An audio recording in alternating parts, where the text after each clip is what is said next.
வணக்கம். நீங்கள் இணைந்திருப்பது சமூகத்தின் பிரதான செய்திகளுடன். செய்திகளுக்காக உங்களுடன் இணைந்து கொள்ளும் நான் கஜிதா திருநாவுக்கரசு. விரிவான செய்திகளுக்கு முன்னதாக இன்றைய தலைப்புச் செய்திகள். அதிகரிக்கும் வெப்பம், உயிரிழப்பு ஆபத்து எச்சரிக்கும் சுகாதார அமைச்சு. இலங்கை நாடாளுமன்றம் அதிரடி. விலங்குகள் திருத்த மசோதா சட்டமானது சட்ட வரையறை விரிவாக்கம். வறட்சியால் 6000 ஏக்கருக்கும் அதிகமான நெற்பயிர்கள் நாசம். விவசாயிகளுக்கு உடனே இழப்பீடு வழங்க அரசு உத்தரவு. இலங்கை போலீசாருக்கு புதிய சீருடை அடுத்த ஆண்டு தொடக்கத்தில் அறிமுகமாகின்றது. முன்னாள் அமைச்சர் ஜகத் புஷ்பகுமாரவின் மனைவி மாடியிலிருந்து விழுந்து பலி. விரைவு சாலைகளில் சீட் பெல்ட் கட்டாயம். செப்டம்பர் 19 முதல் விதிகளை மீறினால் அபராதம். தலவாக்கலையில் தலாடி நடவடிக்கை. தகுதியற்ற 28 வாகனங்கள் வீதியிலிருந்து அகற்றம். வியட்நாம் இலங்கை இடையே புதிய நேரடி விமான சேவை ஆரம்பம். நெல் கொள்முதல் செய்வதாக கூறி அரசாங்கம் ஏமாற்றுவதாக விவசாயிகள் போராட்டம். இல்லையா மன்னிக்கட்ட அம்மா எடுக்கலையான்னு கேட்காங்க. இங்கே இருக்கிறாங்களே நாட்டாமை கூட காசு கொடுக்கறது காசு இல்லையா? அப்போ நாங்கள் 3 நாளை விடத்த நெல்லை கொண்டு வந்து கொடுத்து சாப்பாடும் இல்லை தண்ணியும் இல்லாமல் நாயோட கேவலம் நாங்கள் விடத்தரிக்கும். சீரும் கடல், பலத்த காற்று. இலங்கை கடலோர பகுதிகளுக்கு ஆரஞ்சு நிற எச்சரிக்கை. நள்ளிரவில் கோரம் ஹோட்டலில் பற்றிய தீயில் சிக்கி குழந்தை உட்பட 9 பேர் பலி.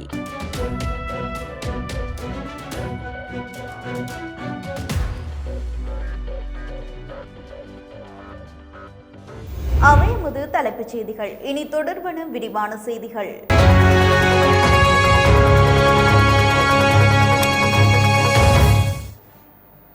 இலங்கையில் தற்போது நிலவும் எல்னினோ சூழல் காரணமாக கடும் வெப்பமான வானிலை காணப்படுவதால் நேரடி சூரிய ஒளியில் செல்வோர் கவனமாக இருக்குமாறு சுகாதார அமைச்சின் சுற்றுச்சூழல் மற்றும் தொழில்சார் சுகாதார பிரிவின் சமூக சுகாதார நிபுணர் வைத்தியர் இனோகா சுரவீர எச்சரித்துள்ளார். அதிக வெப்பம் காரணமாக தோலில் தடிப்புகள், தசைப்பிடிப்பு ஏற்படலாம். தீவிர நிலைகளில் உயிரிழப்புகளுக்கு கூட வாய்ப்புகள் உள்ளதாக எச்சரிக்கப்பட்டுள்ளது. சிறுவர்கள், முதியவர்கள், நாட்பட்ட மற்றும் தொற்றா நோயாளிகள், அத்துடன் விவசாயிகள் உட்பட வெளிப்புறங்களில் திறந்த வெளியில் வேலை செய்கின்றவர்கள் இதனால் அதிக ஆபத்தில் உள்ளதாக எச்சரிக்கப்பட்டுள்ளது. இந்த நிலையில் நண்பகல் 11 மணி முதல் பிற்பகல் 3 மணி வரையில் அதிக வெயிலில் செல்வதை தவிர்க்க வேண்டும் என்று அறிவுறுத்தப்பட்டுள்ளது. நீர்ச்சத்து குறைவதை தடுக்க போதுமான அளவு தண்ணீர் குடிக்க வேண்டும் என்றும், கொதிக்க வைத்து ஆற வைத்த நீரையே பருக வேண்டும் என்றும், மென்மையான குறைந்த நிறமுடைய ஆடைகளை அணிய வேண்டும் என்றும் அறிவுறுத்தப்பட்டுள்ளது. தலைப்பகுதியை தொப்பி அல்லது குடை கொண்டு மூட வேண்டும் என்று அறிவுறுத்தப்பட்டுள்ளது. பாடசாலை முடிந்து வெளியேறும் மாணவர்கள் குடை தொப்பிகளை பயன்படுத்த வேண்டும். திறந்த வெளியில் விளையாடுவதை தவிர்த்து நிழலான இடங்களில் நடமாட வேண்டும். நாட்பட்ட நோய்கள் உள்ளவர்கள் தங்களுக்கு பரிந்துரைக்கப்பட்ட மருந்துகளை சரியான அளவில் உட்கொள்ள வேண்டும் என்றும், சுகாதார அமைச்சு ஏனைய அமைச்சுகளுடன் இணைந்து தேவையான தடுப்பு நடவடிக்கைகளை முன்னெடுத்து வருவதாகவும் தெரிவிக்கப்பட்டுள்ளது. பாரிஸ் வாழ் மக்களே, உங்களின் பேராதரவை பெற்ற கல்யாணி மற்றும் அன்னபூரணி தயாரிப்புகள் இப்போது 2 கிளைகளிலும். பிடி கேஷ் அண்ட் கரி லாச்சப்பல், பிடி சூப்பர் ஸ்டோர் ஹார்லே கோனஸ்.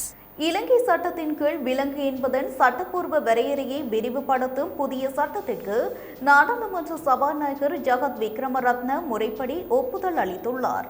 இதன்படி விலங்குகள் திருத்த மசோதா அதிகாரப்பூர்வமாக சட்டமாக அமலுக்கு வந்துள்ளது. ஜூலை 21 அன்று தாக்கல் செய்யப்பட்டு ஆகஸ்ட் 6 அன்று நிறைவேற்றப்பட்ட இந்த மசோதா சபாநாயகரின் ஒப்புதலுடன் 2026 ஆண்டின் விலங்குகள் சட்டம் எண் 19 மாறியுள்ளது. 1958 ஆண்டின் 29 இலக்க விலங்குகள் சட்டத்தின் பிரிவு 38 திருத்தம் செய்யப்பட்டுள்ளது. இதன் மூலம் வெள்ளாடுகள், செம்மறியாடுகள், பன்றிகள் மற்றும் கோழி இனங்கள் ஆகியவை சட்டத்தின் பல்வேறு பாதுகாப்பு மற்றும் கட்டுப்பாட்டு விதிகளுக்குள் தெளிவுபடுத்தப்பட்டு கொண்டுவரப்பட்டுள்ளன. அத்துடன் ஆகஸ்ட் 6 அன்று நிறைவேற்றப்பட்ட தேசிய நீர் வளங்கள் மற்றும் வடிகால் வாரிய மசோதாவிற்கும் சபாநாயகர் சான்றளித்துள்ளார். இது 2026 ஆண்டின் சட்டம் எண் 20 இயற்றப்பட்டுள்ளது. 1974 ஆண்டின் மூலம் சட்டத்தில் செய்யப்பட்டுள்ள இந்த திருத்தம் மூலம் நாட்டில் குடிநீர் வழங்கல் மற்றும் கழிவுநீர் மேலாண்மை தொடர்பான வாரியத்தின் அதிகாரங்களும் பொறுப்புகளும் மேலும் விரிவுபடுத்தப்பட்டுள்ளன. இலங்கையில் நிலவும் தீவிர வறண்ட வானிலை காரணமாக பாதிக்கப்பட்ட விவசாயிகளுக்கு விரைவாக இழப்பீடு வழங்க நடவடிக்கை எடுக்கப்பட்டு வருவதாக வேளாண்மை மற்றும் விவசாய காப்பீட்டு வாரியம் அறிவித்துள்ளது. தண்ணீர் பற்றாக்குறை காரணமாக மொனராகலை, பொலன்னறுவ, ஹம்பாந்தோட்டை, அம்பாறை மற்றும் அனுராதபுரம் ஆகிய மாவட்டங்களில் நெல் மற்றும் மக்காச்சோள பயிர்கள் கடுமையாக பாதிக்கப்பட்டுள்ளன. 5 மாவட்டங்களில் சுமார் 6073 ஏக்கர் நெற்பயிர்கள் சேதமடைந்துள்ளன. இதனால் 4707 விவசாயிகள் நேரடியாக பாதிக்கப்பட்டுள்ளனர். இந்நிலையில் நெல் மற்றும் மக்காச்சோளம் உள்ளிட்ட 6 வகையான பயிர்களுக்கு 1 ஹெக்டேருக்கு ரூபாய் 1 லட்சம் வரையில் அரசு இழப்பீடு வழங்கும் என்றும், இந்த நிதியுதவி அதிகபட்சமாக 5 ஏக்கர் வரை நிலம் வைத்துள்ள விவசாயிகளுக்கு பொருந்தும் என்றும், இழப்பீட்டுத் தொகை உடனடியாக வழங்கிட அதிகாரிகளுக்கு அமைச்சர் கேடிலால் காந்த் உத்தரவிட்டுள்ளார். பயிர் சேதம் அடைந்த விவசாயிகள் காப்பீட்டு வாரியத்தின் கள அதிகாரிகளிடம் உடனடியாக தெரிவிக்க வேண்டும் அல்லது வேளாண் மேம்பாட்டு மையங்களில் உள்ள பதிவேட்டில் பதிவு செய்யலாம் என்றும், மேலதிக தகவல்களுக்கு 1918 என்ற உதவி எண்ணை தொடர்பு கொள்ளலாம் என்றும், தற்போது அதிகாரிகள் சேதமடைந்த வயல்வெளிகளை நேரில் சென்று ஆய்வு செய்யும் பணிகளை தொடங்கியுள்ளதாகவும் அறிவுறுத்தப்பட்டுள்ளது. இலங்கை போலீஸ் திணைக்களத்தின் அதிகாரிகளுக்கு அடுத்த ஆண்டின் தொடக்கத்தில் புதிய சீருடை அறிமுகப்படுத்தப்படும் என பொது பாதுகாப்பு அமைச்சர் ஆனந்த் விஜயபால தெரிவித்துள்ளார். போலீஸ் அதிகாரிகளுடன் கலந்துரையாடி இந்த முடிவு எடுக்கப்பட்டுள்ளது. இதன்படி வரும் 2027 ஆண்டு ஜனவரி அல்லது பிப்ரவரி மாதத்திற்குள் புதிய சீருடை நடைமுறைக்கு கொண்டுவரப்படவுள்ளது. அரசு தொலைக்காட்சி நிகழ்ச்சி ஒன்றில் பங்கேற்று பேசிய அவர், இந்த மாற்றம் வெறும் தோற்றப்பொழிவிற்காக மட்டும் மேற்கொள்ளப்படவில்லை என்று குறிப்பிட்டார். போலீஸ் சேவையின் தரத்தை உயர்த்தவும் அதனை பொதுமக்களுக்கு மேலும் அணுகுமுறை உள்ளதாகவும் மாற்றுவதே இதன் முதன்மை நோக்கம் என்று தெரிவித்தார். போலீஸ் சேவையை மேலும் வலுப்படுத்தும் நடவடிக்கைகளின் ஒரு பகுதியாக போலீஸ் அதிகாரிகளின் சம்பளத்தை உயர்த்துவதற்கு நடவடிக்கைகள் எடுக்கப்பட்டு வருவதாக அமைச்சர் மேலும் தெரிவித்தார். மொனராகலை மாவட்ட முன்னாள் பாராளுமன்ற உறுப்பினரும் முன்னாள் அமைச்சருமான ஜெகத் புஷ்பகுமாரவின் மனைவி டேஷானி குணரத்ன திடீர் விபத்தில் உயிரிழந்துள்ளதாக போலீசார் தெரிவித்துள்ளனர். தனமல்வில பகுதியில் உள்ள தனது வீட்டில் இருந்தபோது வீட்டின் 2வது மாடியிலிருந்து அவர் எதிர்பாராத விதமாக தவறி கீழே விழுந்துள்ளார். இதில் பலத்த காயமடைந்த அவர் உடனடியாக மருத்துவமனையில் அனுமதிக்கப்பட்டார். மருத்துவமனையில் தீவிர சிகிச்சை அளிக்கப்பட்டு வந்த நிலையில் சிகிச்சை பலனின்றி அவர் பரிதாபகரமாக உயிரிழந்தார். இந்த சம்பவம் தொடர்பாக போலீசார் மேலதிக விசாரணைகளை தீவிரமாக மேற்கொண்டு வருகின்றனர். இலங்கையின் விரைவுச் சாலைகளில் பயணிக்கும் போது அனைத்து ஓட்டுநர்களும் பயணிகளும் கட்டாயம் இருக்கை பாதுகாப்பு பட்டையை அணிய வேண்டும் என்ற விதிமுறை இனி கடுமையாக அமல்படுத்தப்பட உள்ளது.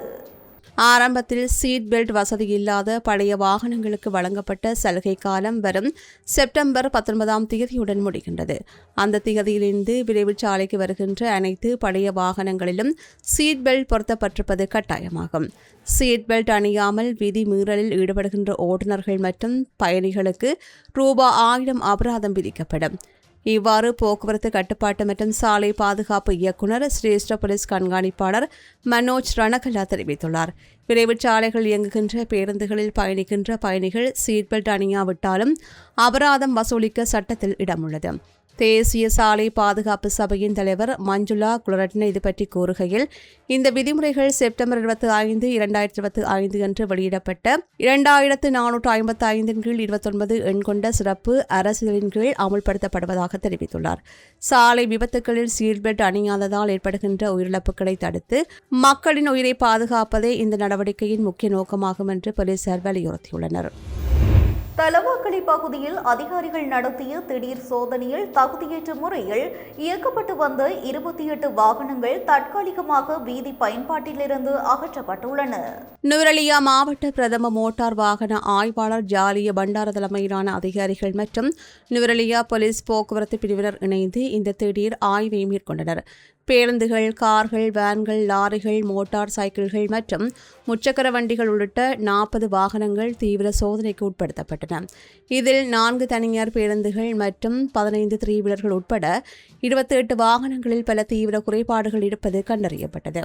இந்த 28 வாகனங்களின் வருவாய் உரிமங்களை அதிகாரிகள் உடனடியாக பறிமுதல் செய்து அவற்றின் இயக்கத்தை தற்காலிகமாக தடை செய்தனர். கண்டறியப்பட்ட குறைபாடுகள் அனைத்தும் முழுமையாக சரி செய்யப்பட்டு மறு பரிசோதனைக்கு உட்படுத்தப்பட்ட பின்னரே அந்த வாகனங்கள் மீண்டும் வீதியில் இயங்க அனுமதிக்கப்படும் என்று ஜாலிய பண்டார தெரிவித்துள்ளார். வீதி விபத்துக்களை கட்டுப்படுத்தும் நோக்கில் நுவரெலியா மாவட்டம் முழுவதும் இதுபோன்ற திடீர் சோதனைகள் தொடர்ந்தும் இடம்பெறும் என்றும் அவர் எச்சரித்துள்ளார். Blue ocean group of companies இலங்கையின் வளர்ச்சியோடு உங்கள் வாழ்க்கையையும் உயர்த்துகிறோம். வியட்நாம் ஏர்லைன்ஸ் நிறுவனம் ஹோசிமின் நகரின் டான்சன் நட் சர்வதேச விமான நிலையத்திற்கும் கொழும்பு பண்டாரநாயக்க சர்வதேச விமான நிலையத்திற்கும் இடையே தனது புதிய நேரடி விமான சேவையை அதிகாரப்பூர்வமாக தொடங்கியுள்ளது. வாரத்திற்கு 3 முறை இயக்கப்படும் இந்த சேவைக்கு கொழும்பு விமான நிலையத்தில் உற்சாக வரவேற்பு அளிக்கப்பட்டது. இந்த நேரடி இணைப்பு இரு நாடுகளுக்கு இடையிலான சுற்றுலா வளர்ச்சி, வர்த்தக பயணங்கள் மற்றும் இருதரப்பு உறவுகளையும் மேலும் பலப்படுத்தும் என எதிர்பார்க்கப்படுகிறது. இலங்கையில் வியட்நாம் ஏர்லைன்ஸின் பொது விற்பனை முகவராக 2019 முதல் செயல்பட்டு வரும் ஹேலிஸ் குழுமத்தின் அட்வான்டிஸ் ஏவியேஷன் சர்வீசஸ் நிறுவனம் இச்சேவையை ஒருங்கிணைக்கிறது. இப்புதிய சேவை இரு நாடுகளையும் மேலும் நெருக்கமாக்கி முதலீடுகளை ஊக்குவிக்கும் என இலங்கையில் உள்ள வியட்நாம் தூதுவர் திரிஞ்ச் தீதம் மற்றும் அட்வான்டிஸ் குழுமத்தின் மேலாண் இயக்குநர் ருவன் வைத்தியரத்ன ஆகியோர் வரவேற்பு தெரிவித்துள்ளனர். இச்சேவையின் மூலம் இலங்கை பயணிகள் வியட்நாம் ஏர்லைன்ஸின் பரந்த வான்வழி வலையமைப்பு வழியாக உலக நாடுகளுக்கு எளிதாக பயணிக்க முடியும். இலங்கையின் பல கடலோர பகுதிகளில் பலத்த காற்று வீசக்கூடும் என்பதோடு கடல் நிலவரம் கொந்தளிப்பாக காணப்படும் என இயற்கை பேரிடர் முன்னெச்சரிக்கை மையம் எச்சரித்துள்ளது. இதற்காக ஆரஞ்சு நிற எச்சரிக்கை விடுக்கப்பட்டுள்ளது. இன்று காலை 10:30 மணி முதல் நாளை வியாழக்கிழமை காலை 10:30 மணி வரை இந்த அறிவுறுத்தல் நடைமுறையில் இருக்கும். கங்கைசந்துறையிலிருந்து மன்னார் வழியாக சிலாப் வரையிலும், மாத்தறையிலிருந்து ஹம்பாந்தோட்டை வழியாக பொத்துவில் வரையிலும் உள்ள கடற்பகுதிகள் மணித்தியாலத்திற்கு 50 முதல் 60 கிலோமீட்டர் வேகத்தில் பலத்த காற்று வீசக்கூடும். இதனால் கடல் அவ்வப்போது சீற்றமாக காணப்படும். நீர்கொழும்பிலிருந்து காலி, மாத்தறை வழியாக பொத்துவில் வரையிலான கடல் பகுதிகளில் அலைகளின் உயரம் 2.5 முதல் 3 மீட்டர் வரை உயர வாய்ப்புள்ளது. கடலோரத்தையொட்டிய நிலப்பகுதிகளுக்குள் கடல் நீர் புகும் ஆபத்தும் காணப்படுகிறது. கடற்படையினர் மற்றும் மீன்பிடி சமூகத்தினர் கடலுக்கு செல்லும் போது மிகுந்த அவதானத்துடனும் விழிப்புடனும் இருக்குமாறு வளிமண்டலவியல் திணைக்களம் கேட்டுக் கொண்டுள்ளது. நெல் கொள்வனவு செய்யப்படுவதாக கூறப்பட்ட அறிவிப்பை நம்பி வந்த விவசாயிகளின் நெல்லை கொள்முதல் செய்யாமல் அதிகாரிகள் ஏமாற்றியதால் மட்டக்களப்பில் விவசாயிகள் கடும் போராட்டத்தில் ஈடுபட்டனர். ஆகஸ்ட் 18 மற்றும் 19 ஆகிய தேதிகளில் நெல் கொள்முதல் செய்யப்படும் என அதிகாரிகளால் அறிவிக்கப்பட்டிருந்தது. இதன் பேரில் திக்கொடை நெல் களஞ்சிய சாலைக்கு நெல்லை கொண்டு வந்த விவசாயிகளிடம் சோதனைக்கு பின் மட்டக்களப்பு கள்ளியங்காடு நெல் சந்தைப்படுத்தும் நிலையத்திற்கு நெல்லை கொண்டு செல்லுமாறு கூறப்பட்டது. ஆகஸ்ட் 18ஆம் தேதி காலை முதல் மட்டக்களப்பு களஞ்சிய சாலையில் காத்திருந்த விவசாயிகளிடம் மாலை 6 மணியளவில் நாளை காலை 8 மணிக்கு நெல் வாங்கப்படும் என கூறி அதிகாரிகள் நிலையத்தை பூட்டிச் சென்றுள்ளனர். இதனால் 16க்கும் மேற்பட்ட டிராக்டர்கள் மற்றும் டிப்பர்களுடன் இரவு முழுவதும் வீதியிலேயே காத்திருந்த விவசாயிகளிடம் மறுநாள் காலை வந்த அதிகாரிகள் தம்மிடம் பணமில்லை, நெல்லை திரும்ப கொண்டு செல்லுங்கள் என கூறியுள்ளனர். அதிக பணம் செலவழித்து வாகனங்களில் நெல்லை கொண்டு வந்த நிலையில் அதிகாரிகளின் இந்த நடவடிக்கையை கண்டித்து விவசாயிகள் களஞ்சிய சாலை முன்பாக கடுமையான எதிர்ப்பிலும் போராட்டத்திலும் ஈடுபட்டனர். தமது நெல்லை அதிகாரப்பூர்வமாக கொள்முதல் செய்யும் வரை வாகனங்களை அவ்விடத்திலிருந்து அகற்றப் போவதில்லை என விவசாயிகள் உறுதியாக தெரிவித்துள்ளனர்.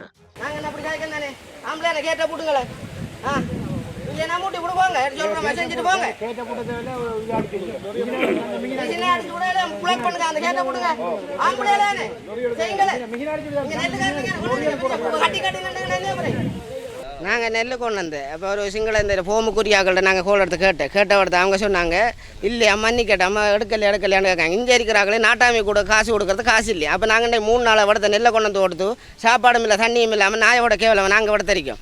அப்போ என்னது ஒருத்தரும் கேட்பாரும் இல்லையா பாப்பாரும் இல்லையா. அவர் கோல் பண்ணி சரி மன்னிச்சுக்கேன் போ. அப்போ போல பொம்பளையில் ஏற்றிக்கொண்டு அங்கே சைன் பண்ணி இங்கே சைன் பண்ணி 2 நாள் 3 நாள் நெல்லை கட்டி எடுத்துட்டு 50 கிலோ நிறுத்த எடுத்துட்டு நாங்கள் வந்தால் இந்த அரசாங்கம் என்ன ஒரு முடிவு இல்லையா எங்களுக்கு.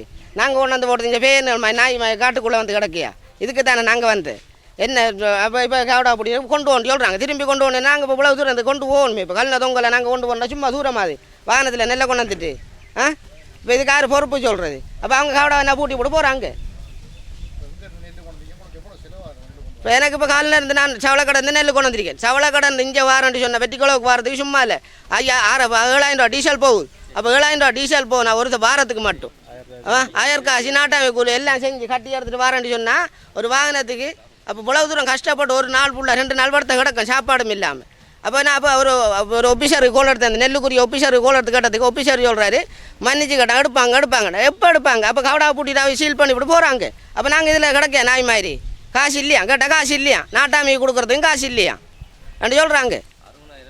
60,000 நட்டம் இப்போ எங்களுக்கு இப்போ ஒரு வாகனத்துக்கு சாதாரணமாக 60,000 காசு நட்டம். நெடுந்தீவுக்கும் குறிக்கட்டுவானுக்கும் இடையிலான படகு சேவைகளில் உள்ள குறைபாடுகளை சீரமைக்க கோரி உள்ளூர் சுற்றுலா சேவை வழங்குநர்கள் மற்றும் அப்பகுதி மக்கள் கண்டன போராட்டத்தில் ஈடுபட்டனர்.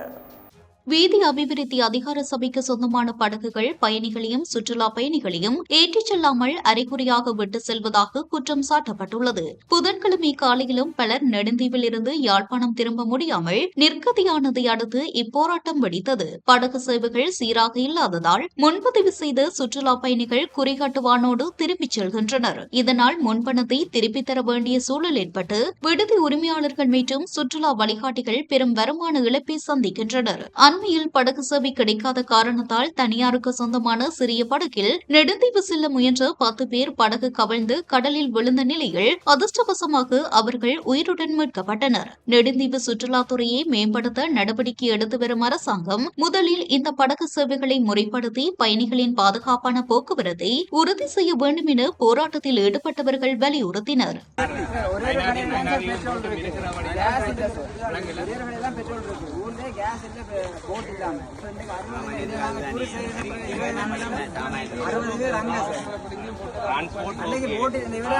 சாமான்கள் பெட்ரோல் கொண்டு வரதுக்கும் 11.5 கரியணனும் ஓகே. இரவு உங்களுக்கு சாமான் மற்ற மெட்டீரியல் கொண்டு வர்றதுக்குரிய போட் அரேஞ்ச்மெண்ட்டும் எங்களால் ஜெட்டி நடந்து கொண்டிருக்காங்க. கொஞ்சம் ரஷ் இருக்குது. அதை ஏற்றுக்கொள்ளலாம். ராயல்டி என்ஜினியரிங் வழங்கும் நவீன அடுக்குமாடி குடியிருப்புகள் இப்போது விற்பனைக்கு. Colombo 6 Wellawatte bus line hall ரோட்டுக்கு மிக அருகாமையில். யாழ்ப்பாணத்தில் கடந்த சில நாட்களாக தொடர்ந்து ஏற்பட்டு வந்த விட்டு மின்தடையை சீரமைக்கும் பணிகளை இலங்கை மின்சார சபை தீவிரமாக தொடங்கியுள்ளது. மின்தடை காரணமாக பொதுமக்கள் பெரும் அசௌகரியங்களுக்கு உள்ளாகியதுடன் குறிப்பாக காபோது உயர்தர பரீட்சைக்கு தயாராகும் மாணவர்கள் பெரிதும் பாதிக்கப்பட்டனர். மின் விநியோக கம்பிகள் மற்றும் இணைப்புகளில் அதிகளவில் தூசி படிந்ததே இந்த திடீர் மின்தடைக்கு முக்கிய காரணம் என தெரிவிக்கப்பட்டுள்ளது. மின் இணைப்புகளில் படிந்துள்ள தூசிகளை சுத்தம் செய்யும் பணிகளை இலங்கை மின்சார சபையினர் மேற்கொண்டு வருகின்றனர். இதன் ஒரு பகுதியாக நேற்றைய தினம் வலிகாமம் மேற்கு பகுதியில் தூசிகளை சுத்தம் செய்யும் பணிகள் முன்னெடுக்கப்பட்டன. இப்பணிகள் நிறைவடையும் பட்சத்தில் தொடர்ச்சியாக ஏற்படும் மின்தடைகள் கட்டுப்படுத்தப்பட்டு சீரான மின் விநியோகம் வழங்கப்படும் என எதிர்பார்க்கப்படுகிறது. மத்திய கொல்கத்தாவின் மிர்சா காலிப் தெருவில் உள்ள ஹோட்டல் ஒன்றில் அதிகாலை ஏற்பட்ட பயங்கர தீ விபத்தில் ஒரு குழந்தை மற்றும் பெண் உட்பட 5 பேர் பரிதாபமாக உயிரிழந்துள்ளனர். இந்த சம்பவம் அப்பகுதியில் பெரும் அதிர்ச்சியை ஏற்படுத்தியுள்ளது. இன்று அதிகாலை 2 மணி அளவில் ஹோட்டலில் திடீரென தீப்பற்றியது. தகவல் அறிந்து விரைந்து வந்த தீயணைப்பு துறையினர் 5 வாகனங்களை கொண்டு தீயை அணைக்கும் பணியில் ஈடுபட்டனர். இருப்பினும் ஹோட்டல் வளாகம் முழுவதும் அடர்த்தியான புகை மூட்டம் நிலவியதால் மீட்பு பணியில் ஈடுபடுவதில் வீரர்களுக்கு கடும் சிரமம் ஏற்பட்டது. இந்த விபத்தில் 6 பேர் படுகாயமடைந்துள்ளனர். அவர்கள் உடனடியாக அருகிலுள்ள மருத்துவமனைகளுக்கு கொண்டு செல்லப்பட்டு தீவிர சிகிச்சை பெற்று வருகின்றனர். தீ முற்றிலுமாக அணைக்கப்பட்டு தற்போது குளிர்விக்கும் பணி நடைபெற்று வருகிறது. கட்டிடத்தில் சிக்கியிருந்தவர்களை மீட்பதே எங்களின் தற்போதைய முதல் முன்னுரிமை என்று காவல்துறை அதிகாரி ஒருவர் தெரிவித்தார். மேற்கு வங்கத்தில் கடந்த 2 நாட்களுக்குள் நடக்கும் 2வது பெரும் விபத்து இதுவாகும். வீர்பூர் மாவட்டம் தாராபீத்தில் உள்ள ஒரு ஹோட்டலில் மின்கசிவு காரணமாக ஏற்பட்ட தீ விபத்தில் 8 பேர் உயிரிழந்தனர். அந்த சம்பவம் தொடர்பாக உரிமையாளர்கள் கைது செய்யப்பட்டு விசாரணை நடைபெற்று வரும் நிலையில் தற்போது கொல்கத்தாவில் இந்த அடுத்த துயரம் நிகழ்ந்துள்ளது. மீட்பு பணிகள் தொடர்ந்து நடைபெற்று வருவதால் பலி எண்ணிக்கை அதிகரிக்கக்கூடும் என அஞ்சப்படுகிறது. இத்துடன் நமது பிரதான செய்திகள் நிறைவடைகின்றன. தொடர்ந்தும் சமூகத்துடன் இணைந்திருங்கள். வணக்கம். எமது RIP பேச்சுக்கு கிடைத்த மரண அறிவித்தல்கள். திருகோணமலை மூதூர் நாவலடி கங்கையை புறப்படமாகவும் கடற்கரை சேனையை வதிப்பிடமாகவும் கொண்டிருந்த திரு ரூபசிங் அச்சுதன் அவர்கள் 19/8/2026 புதன்கிழமை அன்று காலமானார். யாழ்ப்பாணம் கோவில் வீதியை புறப்படமாகவும் கனடா டொரண்டோவை வதிப்பிடமாகவும் கொண்டிருந்த திருமதி ஐரின் ஆண்டனி அவர்கள் 17/8/2026 திங்கட்கிழமை அன்று காலமானார். யாழ்ப்பாணம் சங்கானை அரசடி வீதியை புறப்படமாகவும் வதிவிடமாகவும் கொண்டிருந்த திரு சுப்பிரமணியம் நடேசலிங்கம் அவர்கள் 18/8/2026 செவ்வாய்க்கிழமை அன்று இறைவனடி சேர்ந்தார். யாழ்ப்பாணம் சாமகச்சேரியை புறப்படமாகவும் பிரித்தானியா எப்சம் ஜெரோவை வதிவிடமாகவும் கொண்டிருந்த திருமதி சுகுணேஸ்வரி சிதம்பரநாதன் அவர்கள் 18/8/2026 செவ்வாய்க்கிழமை அன்று இறைவனடி சேர்ந்தார். மேலே அறிவிக்கப்பட்ட அனைத்து மரண அறிவித்தல் இறுதிக்கிரியை பற்றிய தகவல்களை அறிந்து கொள்ள ரிப் பேஜை பார்வையிடுங்கள். இதற்கான லிங்க் கீழிருக்கும் டிஸ்கிரிப்ஷனில் பார்வையிடலாம். இது போன்ற செய்திகளை தெரிந்து கொள்ள சமூகம் நியூஸ் சேனலை சப்ஸ்கிரைப் செய்து அருகில் உள்ள பெல் பட்டனை கிளிக் செய்யுங்கள். மேலும் இது போன்ற செய்திகளை உடனுக்குடன் தெரிந்து கொள்ள சமூகமீடியா.com என்ற இணையதளத்தின் வாயிலாகவும் எங்களுடன் இணைந்திருங்கள்.